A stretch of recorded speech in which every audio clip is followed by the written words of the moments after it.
بسم الله الرحمن الرحيم الحمد لله رب العالمين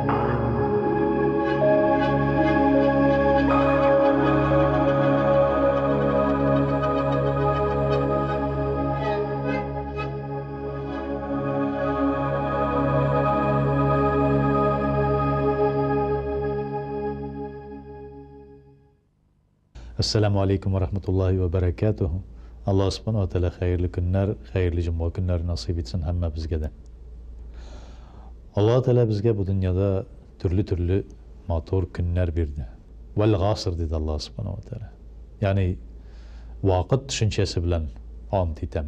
Va shams va duhaha, quyosh bilan da, tong bilan da ant etam dedi. Vel qamari, shulay qo'y bilan da ant etam dedi. Yani Allah subhanahu wa ta'ala shu o'zi bor qilgan vaqt tushunchasini anglata. Shulay endi Fazkuru bi ayyamillah deb Musa alayhissalomga da murojaat etdi. Alloh subhanahu wa ta'alaning kunlari bilan belgilangan bo'lgan kunlarida siz Alloh ta'alani zikr qiling'iz, Alloh ta'alani esga tushirgingiz deydi. Shulay Alloh subhanahu wa ta'ala bizga turli payg'ambarlarni jibardi. 124 ming payg'ambar bo'lib o'tdi deb payg'ambarimiz Muhammad sallallohu alayhi vasallam aytdi.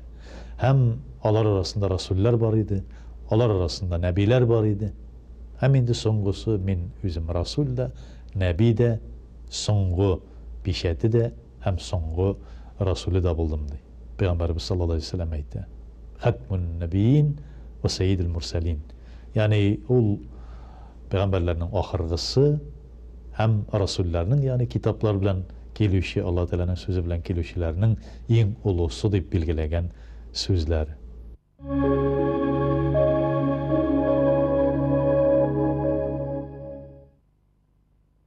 Muhammed sallallahu aleyhi ve sellem hicret kılgaç Medine şehirinde. Şimdi Musa aleyhisselam'ın Beyt-i Mukaddesini müşriklerden azat ettiği hem Mısır'dan Firavun zulümünden kaçkan gününü ihtiram edip şul gününü bir bayram etip Gasor degan bayramni Yahudiler ötkergenini ko'ra.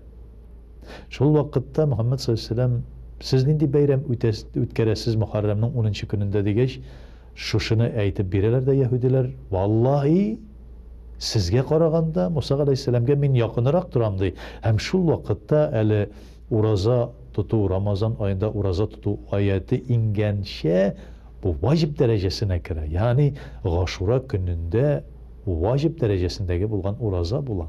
Şuna göre ihtiram etüün başka peygamberlerge qarata da bulgan münesebetin görseten Muhammed sallallahu aleyhi ve sellem. Mine şu meseleye qarata bir xat var. O da bulsa Aznaqay rayonundan Cuma vağazın alıp baruşularga Allah-u Teala'nın köp rahmetleri bulsun diyeyle.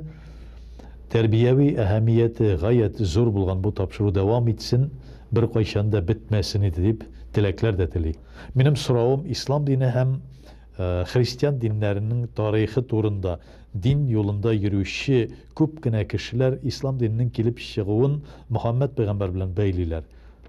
Bir de indi Haris Hazret Salihcan özünün bağızlarında bulay deyip söylegen idi. Muhammed Mustafa sallallahu aleyhi ve sellem İslam dinine negiz saluşu tügül ulanı devam ettirişi. Ana kadar kelgen peygamberler barısı da Müslüman bulganlar. Demek İslam dininin tarihi bik Irak'tan kile Hristiyan dininin başlangan qaydan hem nişik iki din arasındaki karşılıklar qayşan barlıkka kelgen degen sorav bire bu kardeşimiz. İzgi kitaplar barısı da şul hesaptan İncil'de Allah-u Teala'dan jiberilgenler. Şulay bulgaç bir nindi karşılık da bulmazka kerek idi. Munda anlaşılmagan nerseler köp. Mesela Hristiyanlarda İsus nişik Allah'ın uluna eğlengenin. Tizden Rождество jite. Hristiyanlar İsus'un tuğan günün zorlap bayram ettiler. Müslümanlar Gaysa peygamberinin doğan günün iske almıyorlar. Şu nerselerge biraz aşıklık kirtseniz idi. İhtiram bilen Ahmet Nurgali ulu diyen. Elbette mine şu sıravlar pek ehemmiyetli. Allah subhanahu teala peygamberlerini bir artlı jibergen iken elbette o bir nerse turunda anlatırga jibergen. Lakin türlü şurada. Çünkü Kur'an-ı Kerim'de el-yevme ekmeltu lekum dinekum ve etmemtu aleykum ni'meti ve raditu aleykum dinen İslamen. Bugün indi min sizge hazır dinigizni İslam deyip atayım çünkü dinigizni kamil kıldım. Kur'an'ı indirip bitirdim diye Allah Teala Kur'an-ı Kerim'de. Lakin Allah Teala'nın şeriatı Adem Aleyhisselam'dan başlana. Bunda birinin de anlaşılmayan narsalar yok. Çünkü peygamberler birbirine şılbır bulup dizilip bara. Haris Hazret şunu anlata. Hem dürüst ettirip eyte. Al Müslüman degen söz Allah Teala'ga buysangan degen düşünceni anlata. Lakin indi mümin Müslüman degen düşünce Muhammed sallallahu aleyhi ve sellem'in ümmetine kübrek has. Onlara kadar bulgan İsa aleyhisselam elbette onlar Nasaralar deb atala. Yani urşa aytkanda Nazaritiyani. Hem indi Hristiyani, Hristos degen söz, Mesih degen sözge to'g'ri kela. Yani burungi Yunan, Grek tilinde. Şuna göre onlar indi Mesihçiler deb atala, Hristiyanlar. Onlar özlerin İsa aleyhisselam'ın taraftarları ettirip şuşlay ko'rsatasilar kela. Çünkü İsa aleyhisselam bizning dinde de zor ahamiyetga ega, zor bir o'rinni bilib tura. Çünkü Allah Teala'nın ulu bir mucizası ol bu dünyaya.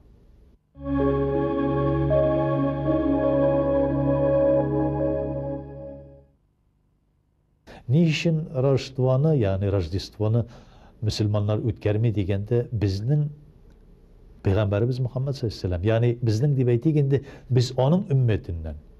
Muhammed sallallahu aleyhi ve sellem işleyen işlerini biz elbette işlerge tırışabız. Ana ol Aşura bayramındagi Aşura günündagi Muharrem'nin 10. günündagi urazanı biz bugünkü günde nafil urazası ettirip tutabız. Çünkü Peygamberimiz sallallahu aleyhi ve sellem baribir kaldırmadan.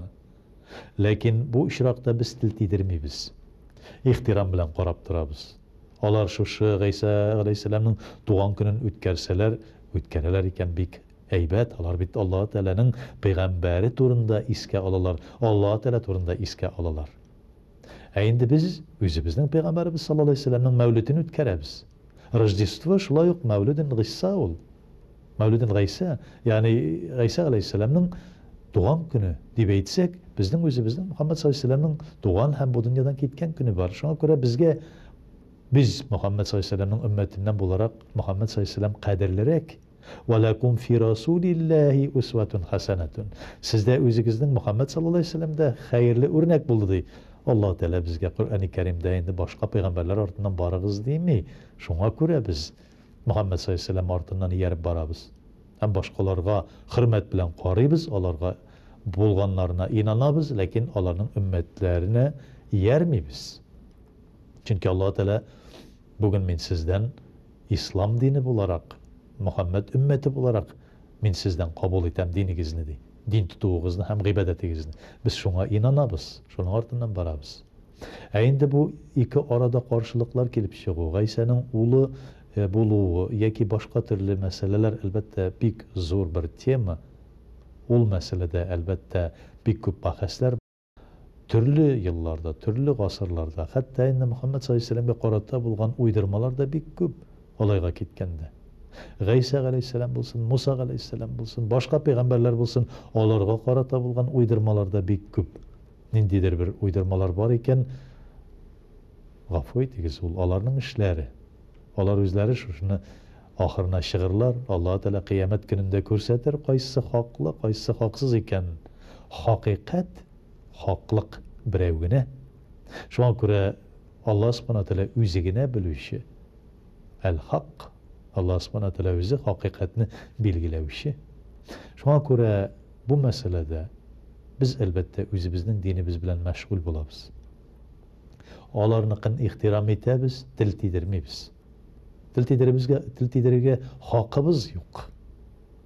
İndi Allah subhanahu teala imanlı, İslamlı, namazlı bulup, mümin, Müslüman bulup, ahir suluşumuzga kadar kalırga nasip etsin. Bu dünyadan ketkende de soňky sözlerimiz bilen La ilahe illallah Muhammedur Resulullah sözler bilen keterge nasip etsin. Hem keleşekte elbette cennetlerde Muhammed sallallahu aleyhi ve sellem bilen meclisteş bulup Allah Teala'nın yüzün didarını görürge nasip etsin.